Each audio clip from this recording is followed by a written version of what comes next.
Sacramento Kings snap a 16-game losing streak tonight as they knock off the Memphis Grizzlies 123-114. That's despite the Grizzlies having 13 steals in the game, including 5 of them from Scottie Pippen Jr.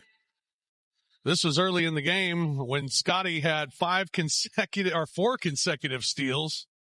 And the Grizzlies were in the game, but a big fourth quarter for the Kings wins it for them, 123-114, and they are excited to get a victory, snapping a 16-game skid. Welcome to Grizzlies Live postgame, presented by your Mid-South Ford dealers. Rob Fisher, Brevin Knight, and Chris Vernon with you. Brevin, the size difference in the first half was a huge difference in the game, and really why Utah was leading the game. Second half, it felt like it was more of a half-court game. Heard a lot of Katie Babcock in that second half, the Grizzlies trainer, who was counting down the shot clock on a lot of possessions. Well, you know, whenever we hear a lot of Katie, then that means that things aren't going well for the Grizzlies on the offensive end, and you hit it on the head correctly. First half, I thought it was the offensive rebounds. More so as the first quarter, the offensive rebounds and the size did the Grizzlies in. And the second half, the inability to get stops and clean defensive rebounds hurt the Grizzlies, because when it becomes a half-court game, they haven't played together long enough to be able to execute plays. And it looked like tonight the Sacramento Kings veterans, they wanted to snap this losing streak. Russell Westbrook in particular. Yeah, and I mean, obviously with that lack of size, Lawson Loveridge probably sitting around saying, you should have brought me in for another 10-day. I need some size. But, Russell Westbrook, look, he busted that, can of high noon on the front row of the game. That was like a minute into the game, and liquid went everywhere. And then he sat down right on the front row and then came back right in the game and started going off. He's blood in the water tonight for Russell Westbrook. And we've seen this before. In fact, we've seen it for the last 15 years. Yeah, and at the end of the day, he played regular minutes. Like, this wasn't Russell Westbrook playing short minutes at the end of the year. This was a regular rotation, regular minutes game for him.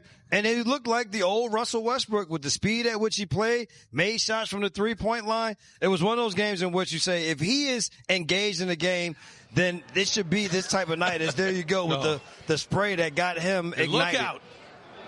This is viral everywhere, because then he went and sat down in the front row. Look, as he just stood there when it happened. That thing exploded. Yeah, that was a high noon. I didn't even know they sold those here. Yeah. Or did she just bring it in, that lady? Well, the good thing was it was her backup. She had one. It was a backup, so that was the good news for her. She got a good story out of it. Absolutely, and she's being seen everywhere as well, so congratulations to her. Russell Westbrook, big game tonight. 18-year veteran Russell Westbrook, and tonight I saw after the game had a nice big embrace with Javon Small, the Grizzlies rookie, who's trying to keep up with them all night tonight. And Javon Small had himself a nice game. Well, I think it's one of those game-recognized games, and he could tell how hard this kid is playing and trying to make a name for himself in the league. This is the things we kind of look out for is you're getting your opportunity. You want to make an impression, not only on the Grizzlies, but you're playing out a two-way. You want to make an impression on every single person that you play against and every other opposing general manager.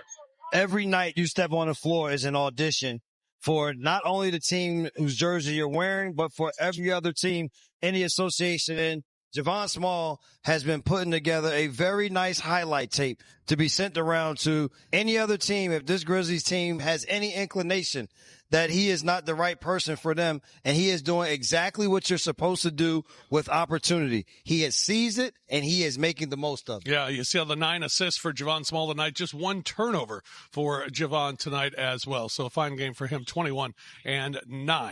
For the Sacramento Kings, though, as I mentioned, it was the veterans, not just Russell Westbrook, but DeMar DeRozan as well, especially come fourth quarter. I mean, these guys were both great in the fourth quarter. Well, and we saw them earlier in the year, and maybe it is just the 16 losses in a row, but much more engaged than the first time we saw them here at FedExForum. I mean, it was just a lame team that they didn't even care. And DeRozan took like a couple of shots in the game.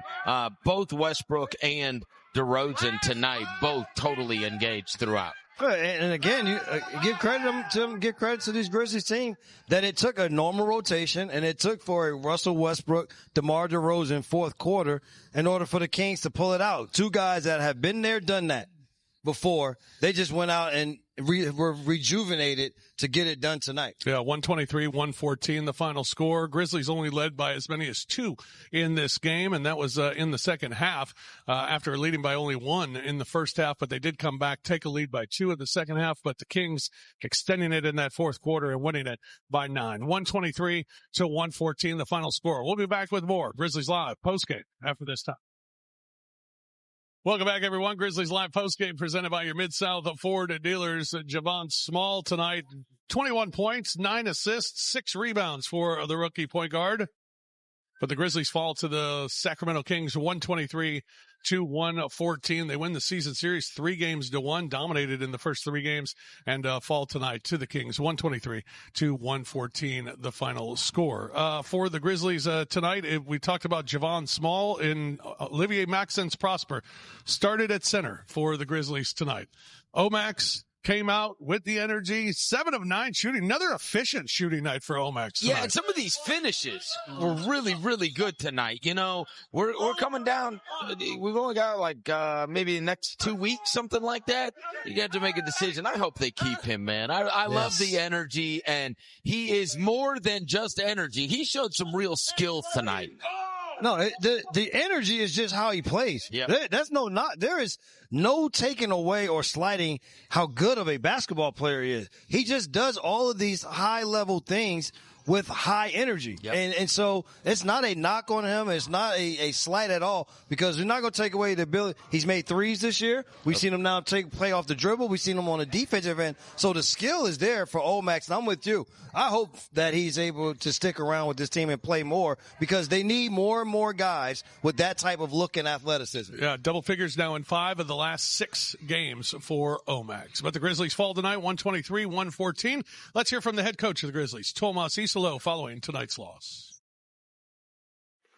I didn't think it was very good. In the beginning, we gave up way too many second shot opportunities. I think they scored from their first 41 points. 20 of them were second shot opportunities, and we know we have a very small roster at the moment. Don't have a legitimate 5-man in there because of the injuries, and we got to do a better job of, as a team, to put a body on the bigs and keep them off the glass. And then overall offensively, this was one of the games that we've really struggled against the switches. We don't have the inside advantage that we had before, and can't really rebound, and there's no mismatches created by that. So we got to work on that. I know with coaching, you've talked about, trying to have a team that can sort of run itself with interchangeable parts, but do you, in a situation like this late in the season, I guess, let players make mistakes more frequently without, harping on them in the moment, or do you coach any differently in that way? I